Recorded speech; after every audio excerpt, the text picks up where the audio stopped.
Par rapport à l'éducation, je reviens sur ce souci des limites, qui est un souci qui dépasse bien entendu l'enfant précoce, mais qui est encore plus prégnant dans ce cas-là.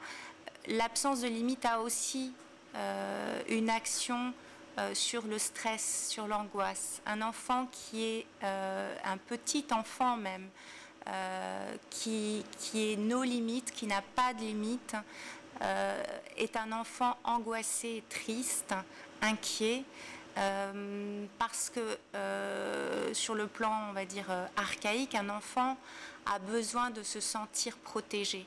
Et la protection passe aussi par les limites, bien entendu.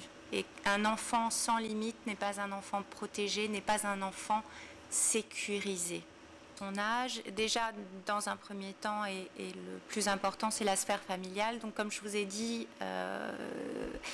l'éducation et la mise en place de limites, même pour un enfant précoce qui a besoin de s'épanouir et donc de développer sa curiosité et son esprit aventurier, cet enfant a aussi besoin de limites et la famille doit en avoir conscience.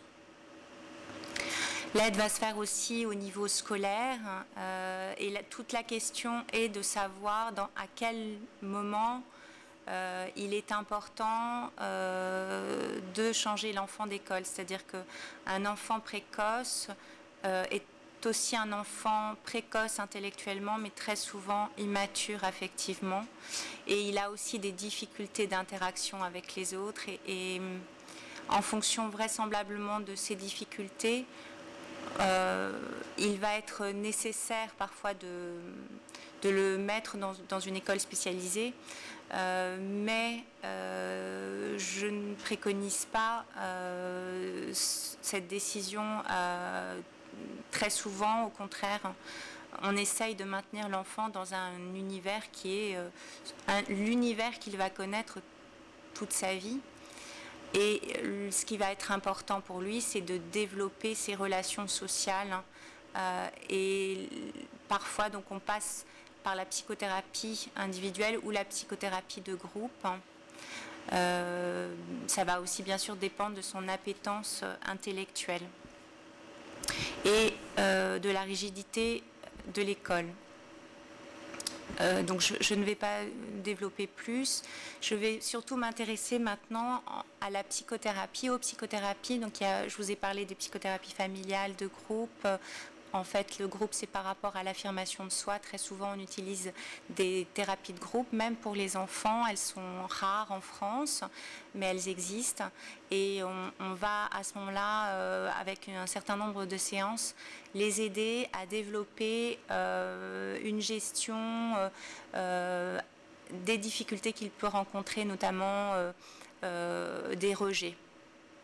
Alors, pour ma part, je vais surtout m'intéresser à la psychothérapie individuelle et vous parler un peu de ce qui se passe en consultation. Donc, pour ce qui est de la psychothérapie individuelle, il y en a énormément, c'est un champ très vaste. On a même écrit en France, il y a un livre sur les nuls et la psychothérapie. Ce qui est important, je dirais, c'est surtout la personne. Et la personne, après, avec ses outils, va être thérapeutique ou moyennement thérapeutique ou non. Le travail avec l'enfant est rarement uniquement individuel. On doit aussi rencontrer les parents, mais le travail va alors est toujours plus compliqué puisqu'on rencontre les parents et en même temps va être beaucoup plus fécond avec cette rencontre puisqu'on peut travailler sur un plan comportemental et éducatif avec les parents et en individuel sur les domaines importants dont je vais parler. La difficulté dans ce cas-là est aussi quand même de donner cette place à l'enfant. Et donc c'est pour ça que parfois il est important qu'il y ait une psychothérapie individuelle exclusive pour l'enfant, mais à ce moment-là, les parents doivent être entendus ailleurs. Donc il y a différents types, je ne développerai pas. Donc j'ai parlé pas mal de thérapie comportementale, Il y a un travail sur l'intelligence émotionnelle, on vous en a déjà parlé, j'en reparlerai, sur la confiance en soi, sur la gestion du problème, ça me semble être une pierre angulaire dans les difficultés à travailler pour résoudre des problèmes, puisque le stress, c'est ça au fond, c'est un problème qui engendre un déséquilibre et on doit retrouver l'équilibre par la solution. En psychothérapie, donc, chez l'enfant, l'âge compte, malgré le niveau des enfants précoces qui permettent très souvent d'utiliser la parole. C'est des enfants qui ont un développement verbal souvent assez élevé. Il n'empêche qu'il reste des enfants. Et donc diverses modalités, diverses expressions vont être utilisées. Donc les tout petits, à partir de 3 ans, c'est la pâte à modeler, les dessins. Et puis, ça devient très intéressant, le travail avec les enfants à partir de 4 ans, surtout les enfants précoces, souvent les marionnettes, oui. Donc, par divers moyens qui au fond, sont utilisés dans l'expression artistique, l'enfant va pouvoir exprimer surtout émotionnellement, puisque le problème, en fin de compte, avec le verbal, et même chez l'adulte, c'est ça met une distance entre ce que l'on ressent et ce que l'on dit. Et cette distance, elle est intéressante et à travailler et à utiliser, mais déjà dans un premier temps, l'enfant doit s'autoriser à exprimer. Et en fonction de certains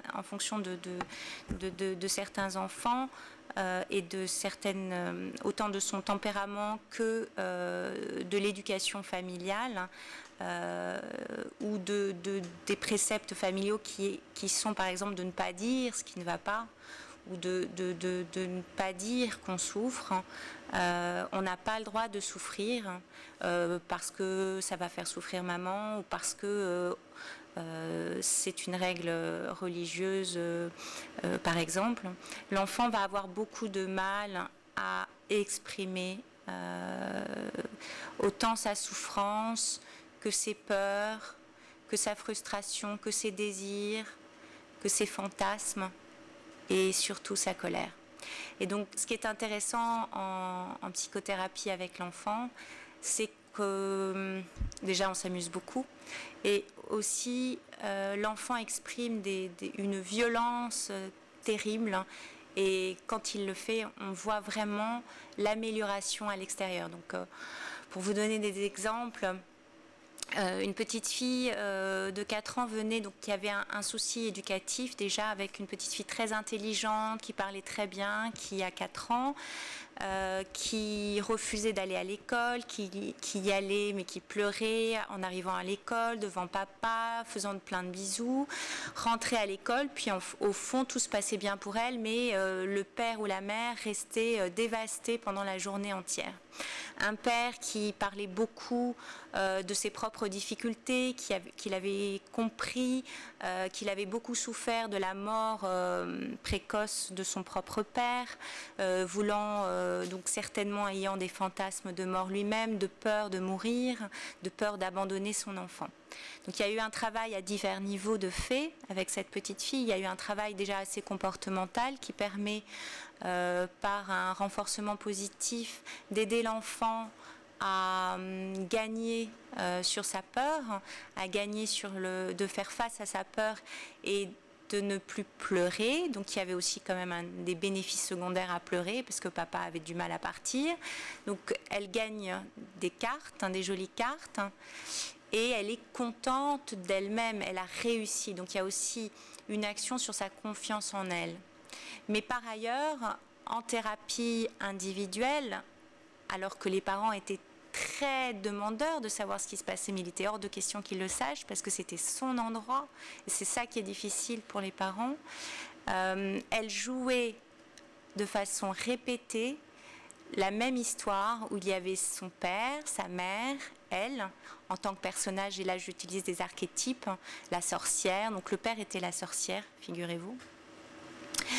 elle jouait de façon répétée des fantasmes de cannibalisme. C'est-à-dire qu'il mangeait, il se mangeait, il mangeait les autres. Et le fait de sortir cette angoisse, cette peur, lui a permis de développer de meilleures relations avec les autres aussi. Alors, il y a, dans tout ce qui est frustration, il y a aussi la bonne mère. C'est-à-dire que j'ai un patient qui a une mère tellement bonne qu'il n'a pas le droit de souffrir, qu'il n'a pas le droit d'être déçu, qu'il n'a pas le droit d'être frustré. Et dans les jeux, il va le jouer, hein, mais pour l'instant, il est au début, il a du mal à exprimer.